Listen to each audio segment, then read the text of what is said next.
السلام علیکم ورحمۃ اللہ وبرکاتہ۔ ہمارے ایک بھائی نے یہ سوال کیا ہے کہ کیا تہجد کے وقت قضا نماز پڑھنا جائز ہے یا نہیں، اس تعلق سے رہنمائی فرمائے۔ اس کا جواب یہ ہے کہ تہجد کے وقت قضا نماز پڑھنا جائز ہے۔ عوام میں یہ بات غلط طریقے سے مشہور ہے کہ تہجد کا وقت رات کا آخری حصہ جو ہوتا ہے، طلوع فجر سے پہلے کا جو وقت ہوتا ہے وہ تہجد کا وقت ہوتا ہے، حالانکہ ایسا نہیں ہے، بلکہ تہجد کا وقت یہ ہے کہ بندہ عشاء کی فرض نماز پڑھ کر کے سو جائے اور پھر جب بھی اس کی آنکھ کھلے وہ بندہ تہجد کے ارادے سے نوافل ادا کرے گا، یہی اس کا تہجد کا وقت ہے اور طلوع فجر سے پہلے تک اس کا وقت رہتا ہے۔ لیکن یہ بات یاد رہے کہ عشاء پڑھ کر سونا ضروری ہے۔ اگر کوئی بندہ عشاء پڑھے بغیر سو جاتا ہے اور اٹھ کر عشاء ادا کرتا ہے، پھر تہجد کے ارادے سے نوافل ادا کرتا ہے، تو یہ اس کی تہجد کی نماز نہیں ہوگی۔ اسی طرح اگر بندہ پوری رات جاگتا رہا اور رات کے کسی حصے میں وہ بندہ تہجد کے ارادے سے نوافل ادا کرتا ہے، پہلے عشاء ادا کرتا ہے پھر تہجد کی نیت سے نمازیں ادا کرتا ہے نوافل، تو ایسی صورت میں بھی تہجد نہیں ہوگی، بلکہ وہ نفل نماز شمار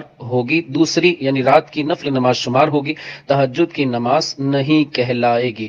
تہجد کے لیے ضروری ہے کہ بندہ عشاء پڑھ کر سوئے، جب بھی اس کی آنکھ کھلے، اگرچہ آدھا گھنٹے کے بعد ہی اس کی آنکھ کھل جائے، وہ بندہ نفل نماز ادا کرے تہجد کے ارادے سے، تو یہ اس کی تہجد کی نماز ہوگی۔ واللہ تعالی اعلم۔